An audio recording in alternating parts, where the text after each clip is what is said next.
மாதம் எங்கட தமிழ் மக்களுக்கு ஒரு வழி சுமந்த மாதம், தமிழ் மக்கள் மீது உறுதி எடுக்கிற மாதம், எங்கட மக்களுக்கு நடந்த இன அழிப்புக்கு, எங்கட பிள்ளைகளை கொண்டதுக்கு, எங்கட அம்மாமார் அப்பா மேல கொண்டதுக்கு, இந்த உலகத்துல இந்த உலக நீதியில அந்த செஞ்சாக்களுக்கு ஒரு தண்டனை எடுத்து கொடுத்து அந்த தமிழ் மக்களுக்கு ஒரு முடிவு காணும் வரை நாங்கள் தொடர்ந்து போராடுவோம் என்று முடிவு உறுதி எடுக்கிற நாள் தான் மே 18.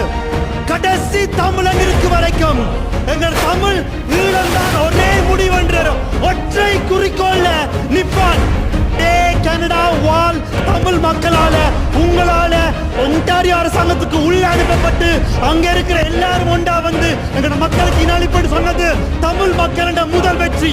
அத அவியல கோர்ட்டுக்கு கொண்டு போகும்போது முதல் வழக்கில் வேண்டு, இரண்டாவது வழக்கில் வேண்டு, உச்ச நீதிமன்றத்துக்கு போய் உச்ச நீதிமன்றம் இந்த ஸ்ரீலங்கா அரசாங்க வழக்க முழுக்க தள்ளுபடி செய்து நிராகரித்து செஞ்சது தமிழ் மக்களின் இரண்டாவது வெற்றி. இப்ப யாழ்ப்பாண பல்கலைக்கழகத்தில் எங்கட மக்களுக்கு ஆக கட்டப்பட்ட முள்ளிவாய்க்கால் தூவிய உடைச்சதுக்காக பதில் கொடுக்கும் வகையில கட்டப்பட்டதுதான் இங்க தமிழின் அழிப்பு நினைவகம். எங்கட கனடாவில், லண்டனில், ஜெர்மனியில அச்சடித்த எங்கட மக்களை எங்கட அமைப்புகளை பிரிக்க நினைக்கிற ஸ்ரீலங்காண்ட நிகழ்ச்சி நிழலுக்கு வச்ச முதல் அடி.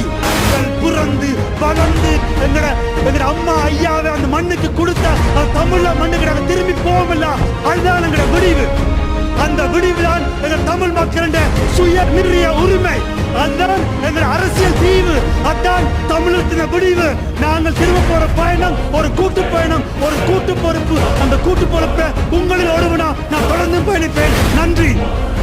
தமிழீழத்தில் சந்திப்போம்.